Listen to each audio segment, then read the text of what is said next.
ពុកម៉ែបងប្អូនរបស់គ្នាវល់ត្រឡប់មកជួបជាមួយនឹងក្រុមចាប់គេទៅហើយថ្ងៃនេះក្រុមចាប់គេមានល្បីពីប្រៃដល់ដល់ប៉ុន្តែទឹកប្រាក់ក៏នៅដល់គឺ 50,000 រៀលចង់នឹងថាតើបង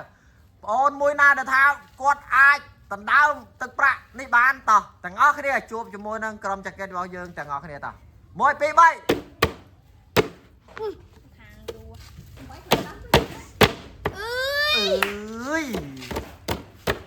អើយមិនចឹងណោបាក់ចូលជី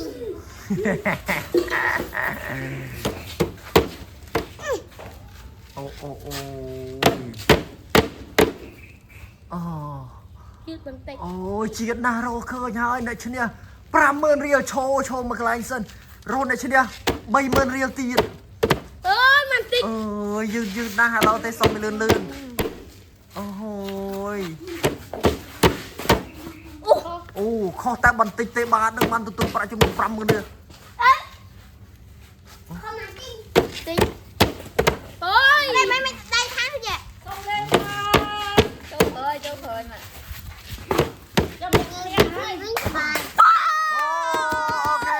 ដល់សតតែម្នាក់ទេទឹកប្រាក់ចំនួន 20,000 រៀលដល់សតតែ10,000 រៀលច្រឡំហើយណាហើយឥឡូវចាញ់សិនណាបើយឺតហើយអូយមកចឹងណអូយ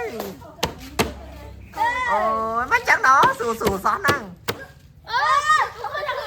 ខោតែចុងក្រោយ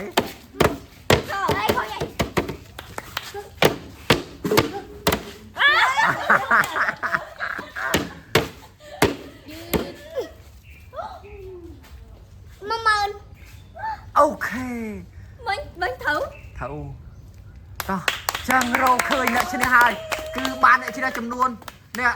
ណាគេអ្នកឈ្នះ 50,000 រៀលអូខេអ្នកឈ្នះ 30,000 រៀលអ្នកឈ្នះ 10,000 រៀលចុងវីដេអូហ្នឹងគឺថារកអ្នកឈ្នះទាំង3រូបឃើញហើយបានតែ2នាទីទេគឺផាក់អស់លុយចំនួន 30,000 រៀលទី 90,000 អូខេតាពុកម៉ែបងប្អូនវីដេអូហ្នឹងចប់តែប៉ុណ្្នឹងហើយបាយ